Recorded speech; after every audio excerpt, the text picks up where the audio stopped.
By now, we have all heard the famous words, you can't out-exercise a bad diet.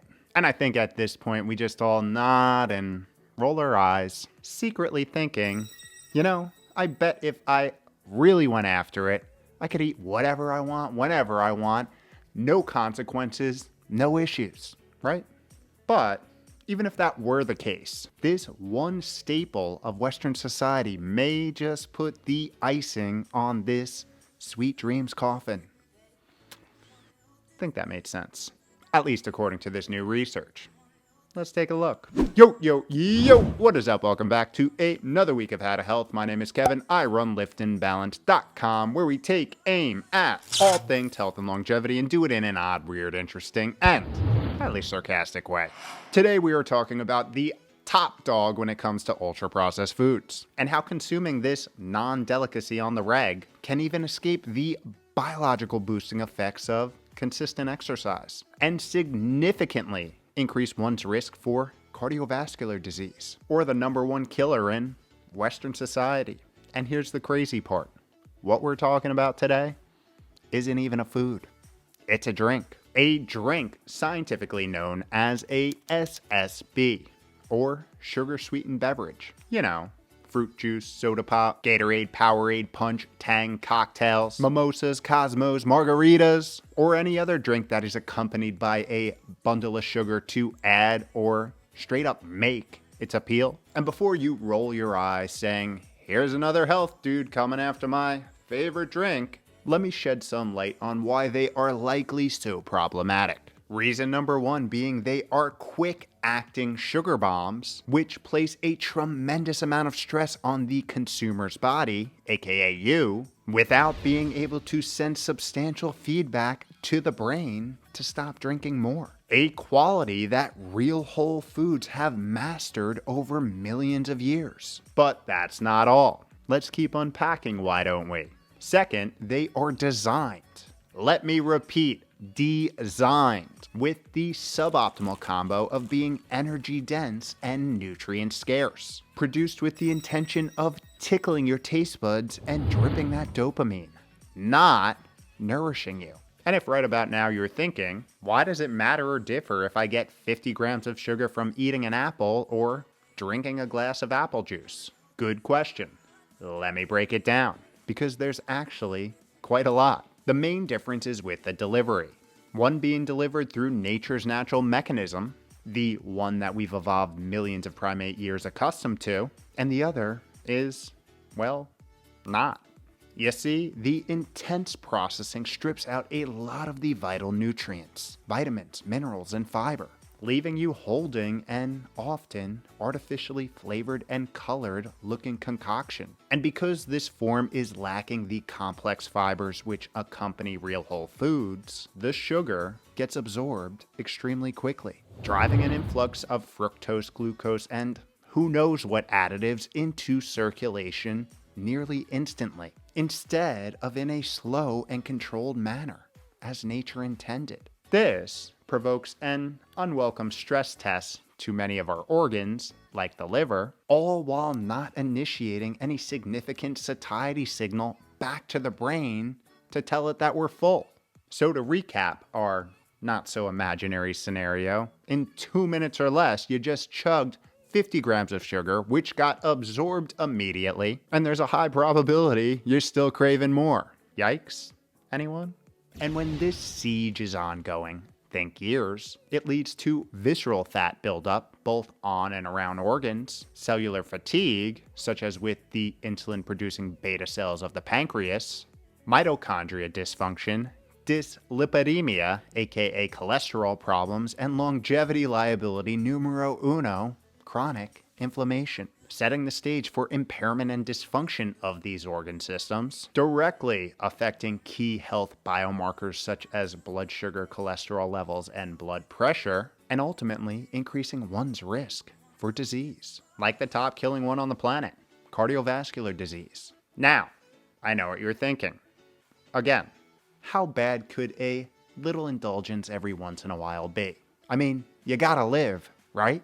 And in reality, that's likely true.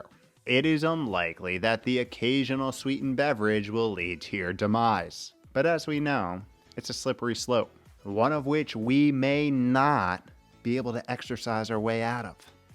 Yeah, let's see what this new data has to say. Researchers out of Harvard's T.H. Chan School of Health examined the independent and joint associations between sugar-sweetened and artificially sweetened beverage consumption, physical activity, and risk of cardiovascular disease. To do this, they used data from 2 cohort studies, which followed over 100,000 healthy individuals for nearly 35 years, analyzing self-reported beverage consumption and physical activity every 2 and 4 years, respectively.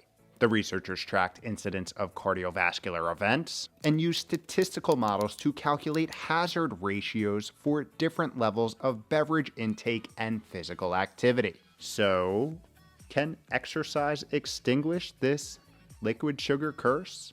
Long story short, not so much. They did find the expected association between increased levels of exercise and a decreased risk in cardiovascular disease, as well as a clear association between sugar drinkers and increased risk. However, it was also observed that the 150 minutes of exercise a week was not enough to counter the adverse effects of frequent sugar-sweetened beverages, which was classified as 2+ a week.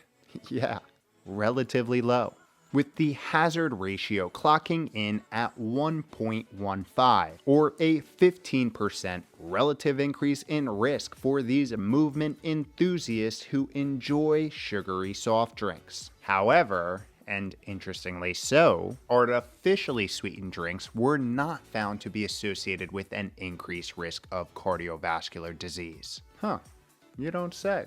Now, I must call out, this study has a number of flaws, as many do. Not only is it observational in nature, lacking a controlled design, but it was also reliant on self-reporting, which can often be unreliable and sway the data in many which-way directions. That being said, this is still nonetheless interesting and potentially eye-opening to those work hard, sweat hard, indulge hard people, or sugar drinkers in general. So, with that, where do we go from here? And what can we do?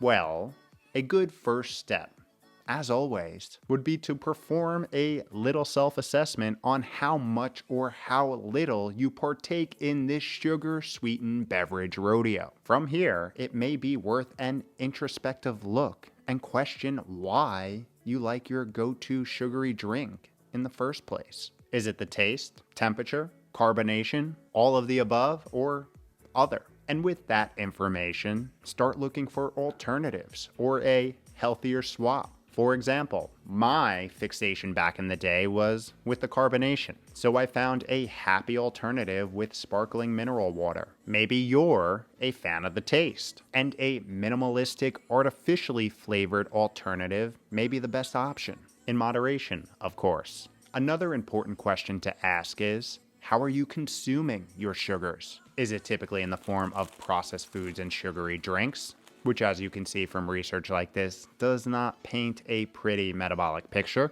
or real whole foods, equipped with a slow release feature, aka fiber, and supporting nutrients, giving your body adequate time to absorb and process the food, while helping counteract some of the adverse effects, as we saw here, with its vitamins, minerals, and phytonutrients, reinforcing that when it comes down to brass metabolic tax, it's all about context. Thus, you do not need to and shouldn't banish glucose and fructose, just consume it in the right context, the way nature intended. These are just some ideas. Ideas that work a hell of a lot better when you begin to double down on owning your health all around, prioritizing the other foundational components of health and longevity: high quality circadian aligned sleep, more nature, and the straight up biological magic that consistent exercise brings to the table. And no, all of the suboptimal habits that you have formed over years to decades aren't going to magically disappear overnight. It'll take many nights, But each day you persevere towards owning your health, you'll reap the benefits of feeling a little more of how you're capable of feeling. Simply because you're finally giving your body, your cellular and metabolic self, the right inputs to do its thing. Remember, healthy habits compound on each other like interest in the longevity bank. The only question is, when are you going to make your first deposit? Oh, you already did? You opened it? Oh, awesome. Team Sparkling Water? Hell yeah.